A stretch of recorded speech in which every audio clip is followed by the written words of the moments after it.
So apparently, when I was recording me playing GregTech New Horizons, my audio didn't get picked up. So I had to look through all of this, and I will just have to commentate over this first video. I want it to be more of a true commentary, but I guess the next episode will be more of that. GregTech New Horizons, I heard it was a difficult mod pack, but I think it's more grindy than it is difficult for the most part. It's just all the recipes for everything for the most part is changed, so I think it's just artificial difficulty. So as you do with most of these mod packs, you need gravel. So I went to go get some gravel. I think I only need around 9 for the next quest thing, but I grabbed some extra just to be sure. And then next is wanting me to get some oak logs. This is important because as you'll see when it's nighttime, you really do need a torch or you are really doomed. Also, these things that you see on the floor, I was right clicking these, but you need to left click these. And there's a couple things called gardens. There's several types. There's like stalk gardens, the berry gardens that I have in my hand. And when you break them, you'll get seeds from Palmcraft, which you could use to make your own little farm. But anyways, as I was collecting a little bit of food and everything of the sort, I went to go collect some oak logs. I actually hate these trees. They're just way too big and the branches go off to the sides, and then you have to break the leaves to get to them, and you know, it uses your axe's durability doesn't getting through them. Anyways, I hate these trees, but I love oak wood, so I started getting this wood because this was the closest thing that we could get. After completing the quest, I started breaking gravel, see if I could get flint, and I did this for a while, and I actually wasted some of my food pegs, bars, whatever you want to call them, breaking to see if I could get flint. I was like, am I unlucky, or is this changed? But yeah, you literally can't get flint unless you craft it using 3 gravel, so that was a shock for me, and that's when I really realized that this is really going to be a grindy mod pack. Using a newly found flint, I made my first crafting table. It wasn't that bad at all. And would you know, because it's GregTech New Horizons, you only get half of the planks that you would get, and it's like, it's not that weird considering other packs I've played, like RL Craft and other ones where you need saws to get the full amount. But the recipes to get the saws in the first place is very annoying to get, and the durability of the tools in the mod pack is very greatly reduced as well. And as I approached night, I started making my rat hole. I started making my first little base in the world, and I don't have time to actually just go out and build a little house or whatever. Plus, I don't know what enemies are in this mod pack right now, so my best bet is just mine a hole into a cave and just hope that nothing's able to get in. But I don't know. We'll have to see if I'm really that safe in here or not, and take a peek into what is typical night in GregTech New Horizon. It is literally pitch dark out there. You cannot see a single thing, and if I wasn't in my base and I was outside, I would have been cooked as well. I gotten all of this dye and these coins from doing the little quest, if in case you were wondering why I had all this random stuff. After passing the night and waiting for it to become daybreak so I could go out and get some more logs, I encountered what to appear to be a different modded Enderman. He was very weird. He was out in the day and I don't think I ever looked at him, and he was just aggressive right off the start, so it kind of startled me. And I think the name of it was a Mirage Enderman. It appeared like it was made out of like sand or something of the sort, and it was very loud. I don't know what version of Minecraft this was, but it would sound like a jet taking off. They said it had like 60 health. There's like several of these guys after he started popping up, and eventually after I hit some of the illusions, it just went away. But it was very shocking for me. I was getting sick of wooden tools, so I started getting some clay, some sand, and some gravel because I thought, hey, the recipe for grout shouldn't be changed, and oh boy was I wrong, but I would still need these to come with me later on, and I would need a copious amount of them, so the amount of shovels I went through in this whole entire first episode is a ridiculous number. I also went around to go get some more food since I didn't really have much from the previous night, and jumping around actually uses a lot of your whole entire hunger bar. And I found some pigs and I found some sheep. A funny thing with this mod pack is you have to kind of diversify your meals, because if you eat the same food, I think it's like more than 20 times, it gets progressively slower and slower, and it refills your saturation bar less and less as it goes on. So you really want to farm and everything up, like different types of meats, and you also want to actually craft. I don't know, I said actually like 2 times, but you want to craft actual foods that give you a lot of saturation hunger, so you don't have to worry about eating too much of it. And then if you get it diversified, it's even better. And there's also a nutrition mod in here that I haven't delved too much into. I don't know what happens if you balance your diet between veggies, sugars, dairy, etc. But eventually I'll come to know what that is, I guess, in the future. And animals also blow up for whatever reason. They have a chance to blow up. It's not always guaranteed, but I think if you have a knife, it could stop them from blowing up if you kill them with it.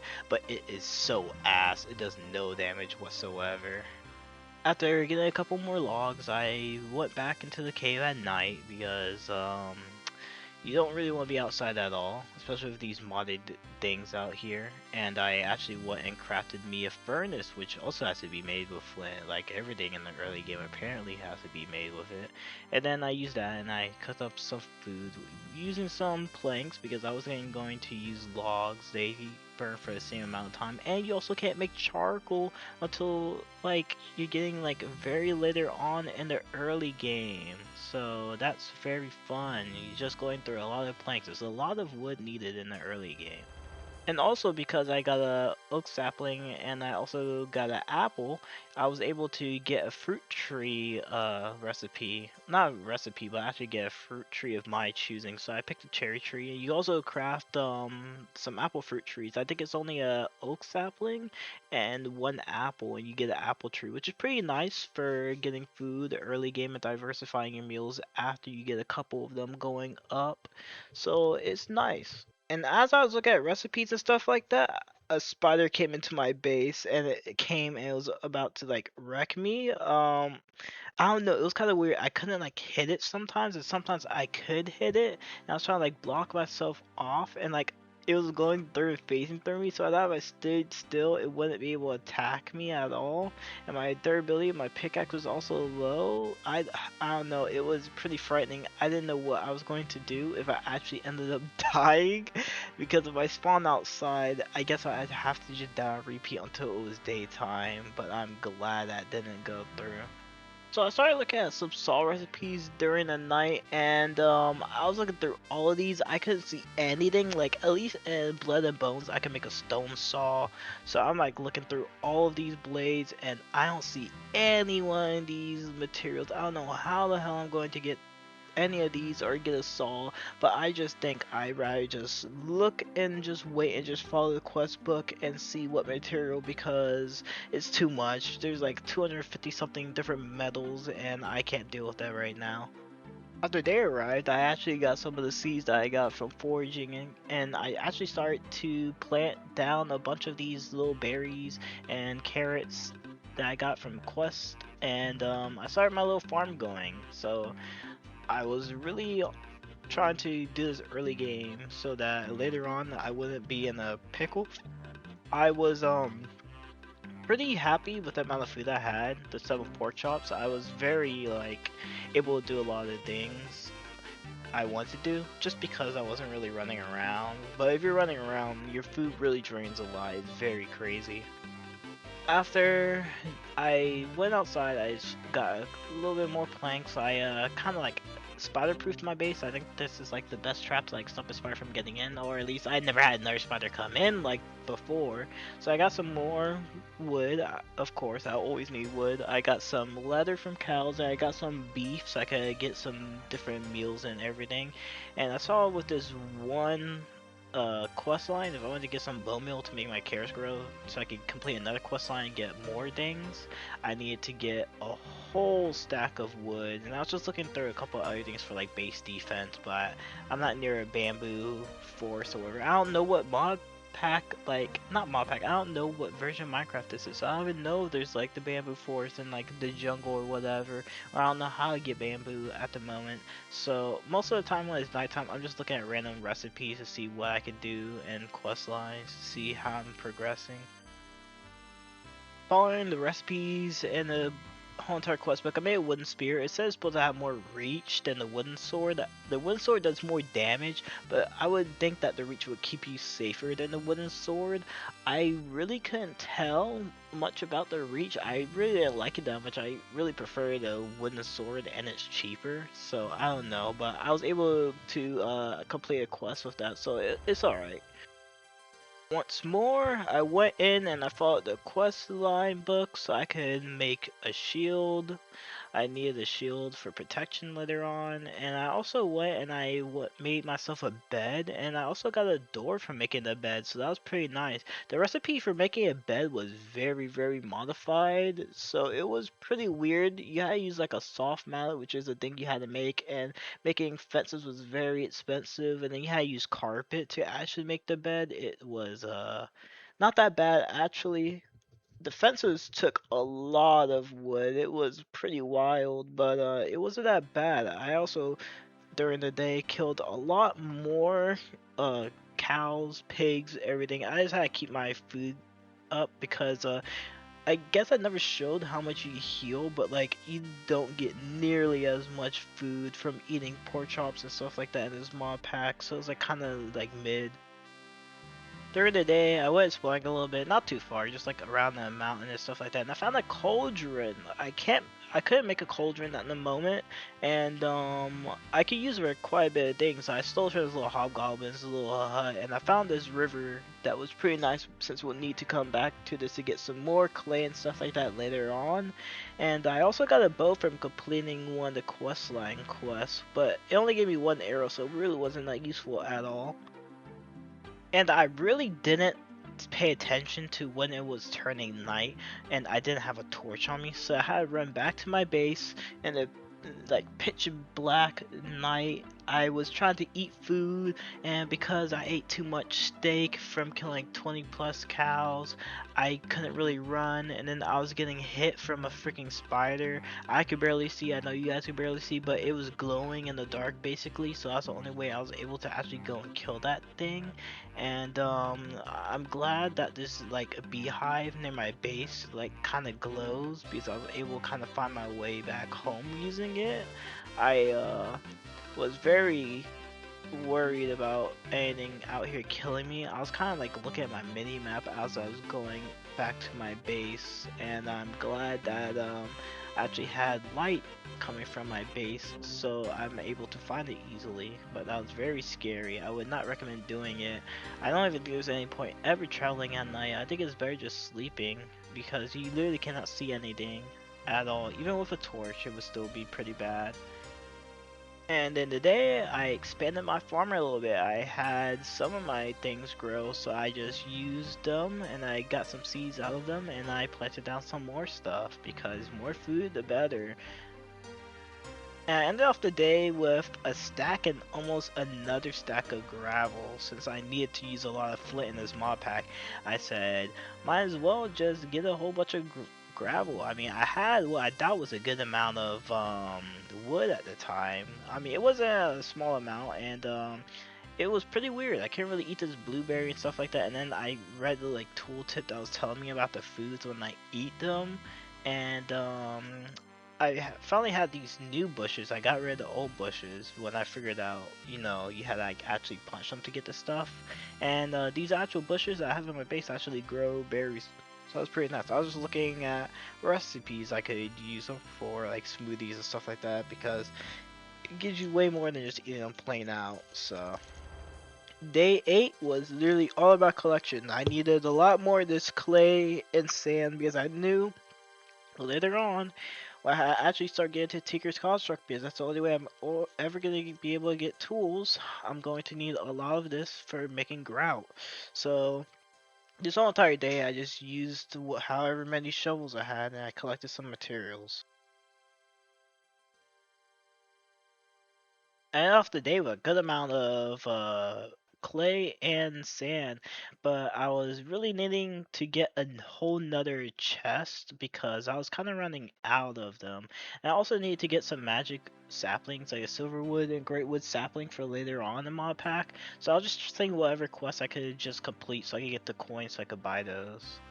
And I also had separated my food chest and well my food into food chest. I just had like the first one full of resources. Later on I just made that first chest at the bottom for like miscellaneous stuff and then made a whole nother material chest. It was I don't know, I need a lot more storage and I need to have some for sort of like sorted inventory. I don't know. Okay, we use this mortar to get some clay dust. You only get one singular clay, small clay dust, ash, whatever it is, from one clay. And for the bucket, you need what? 5 clay dust, which means you need to sacrifice so much clay. It's 25 pieces. My math was off. I was like one short. I don't know why I couldn't like really tell. Or actually no, my math was fine actually. I think I had like an extra one, didn't I? No, yeah, I had an extra one. So I got the bucket and I fired it up so I could get some water and bring it to my base and whatnot. But in this mod pack, water sources will not be infinite because everything cannot be easy. You have to go out of your way to get water once you run out of it. But thankfully, I'm next to a little like pond, so I don't really have to worry about water for a while. Next day, I started making some paper because I would need it for your Tinker's Construct. So for the recipe, you just surround wood pulp with water, and you get yourself some paper. I guess you kind of do that in real life too, but I think it's like a little bit more complex. But for wood pulp, you just get a mortar, which is used by getting 5 smelted stone, and then you get 2 flint for the little stick, and then you just break down the wood like logs into the pulp. You can't use planks because that'd be too much, too efficient I guess. And so after you use basically half a stack of wood logs, you only get 16 paper, so a whole entire stack of wood logs will only get you 32 paper, by the way, and you probably need 2 motors for that, so it's a lot of stuff just used for it. And with this quest, I got a paper something wood sapling. I thought with the sapling it was also gonna give me like paper flat out.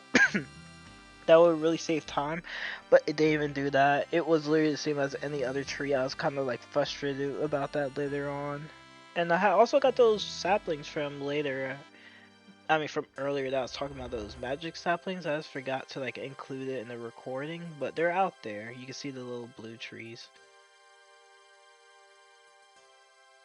During the day, I had gathered some snow because I'm next to a snow biome, and I started just getting some of the berries that I had to see if I could make smoothies so I could actually get more food out of them, and that's what I pretty much did early on in the day. I mean, not the day, the night. And then after another day of chopping logs, I actually went and I started making the Tinker Construct things that I needed for the quest. So the tool bench, tool station, part builder, stencil station, and then the like pattern chest I believe it was called. So I could like start getting into that so I could actually get past the age of wood tools and actually get into like flint and other tools. The next 4 days just consisted of me getting more sand, clay, gravel, everything I needed for getting grout, and also for getting a different thing. I think making a coke oven or a clay coke oven or something of the sort. I forgot, but that was mainly just sand and clay that was needed. So I got a surplus of both, so I could make that. So I was able to actually make coal, not coal but charcoal, so I don't have to actually just burn the logs all the time. I can actually turn one log into one thing, and you also get creosote oil, which I don't know I can use for now, but surely later on I can find a way to use it. After making all the bricks for the coke oven brick, well, using coke oven bricks to make the coke oven, I finally made it. I didn't know what I was doing at first. I had to go look at the recipe. Apparently the middle piece in that second row, like it's supposed to be like a hollow structure. So the one block that I thought I was missing was literally in the middle. I thought I had actually went and messed up the recipe and didn't complete it, but I was like, the quest book told me that I had enough, so what the heck is happening? I went and picked up the one brick and everything, and then I figured it out like right here that it had to be hollow. And checking up on the machine, I was actually able to get my first amount of charcoal, so that was very nice. I got some creosote oil as well, which I needed to get some buckets. I think after I collected it, I was able to get an iron bucket, so that was actually very nice because I'll need an iron bucket to carry some lava. But I need to get some cotton gloves and stuff like that so I can actually hold hot stuff in my inventory that are killing myself, I think. And then right here, I actually did get the creosote, and then I was actually able to claim a bucket, and then that's how I got my first bucket without having any iron yet, so that was actually nice. I also went to go get some more wood because I actually needed to go and get some more paper because I messed up the stencil stuff that it was giving me, and I picked up like the wrong thing, so I just had to go do that so I could just go and make my first flint tools. Then using the wood and then the flint, I was actually able to go and finally make me some flint tools. So I made myself flint pickaxe, axe, and shovel. And then I think later on I made a mattock, but I think I actually want to go back to just using the axe and the shovel because I think they're better for a specialized task. And I don't think I have that much durability to use the mattock as both a shovel and an axe. But I'm happy to finally be past wooden tools and actually able to use something a little bit better. The quest book also wanted me to go and make a special flint sword, so I did that. Just made a flint blade, made the wide guard out of bone that I got from killing a skeleton earlier. A different time it was just like attacking me while I was in water, nothing too important. And then just a regular tool like stick for the thing. I mean, I don't know if it's supposed to be special. I don't know what the material for the bone wide guard does, but I have a better weapon like that, and I also need to make some daggers, which would be my first throwing weapon too. So I am a little bit more well equipped to actually do some fighting. I didn't actually know if the throwing knives would stack with each other or not, and it looks like they don't, but you can pick them back up like a normal arrow. And I was just looking at how you would throw them. Of course, the longer you hold it, the more accurate it is. And so it was pretty nice. Also, the chest piece I got, I forgot how I got that actually. I think it was either from a quest or it was a mob drop. I believe it was from a quest though. But I got myself situated with everything, and I finally went to the Flint Age. So that's pretty much where I am right now, and where I'm calling off this first episode or all the recording that I had. This might look like it wasn't that long. I mean, it wasn't too bad. It only took me, what, 4 hours to get over to this stage. It could have took way longer, maybe like 6 hours. I think if I was a little bit more experienced, I could get this down and have maybe get 2 flint tools in maybe 2 hours or even earlier, depending on if you have a luckier spawn. You might even be able to get iron tools if you spawn by a village. But this is where I'm calling it right now. And the second episode, we should be getting to the Iron Age and everything. I think it should be like progressing a lot faster from here on out. So yeah, we'll see how that all goes out.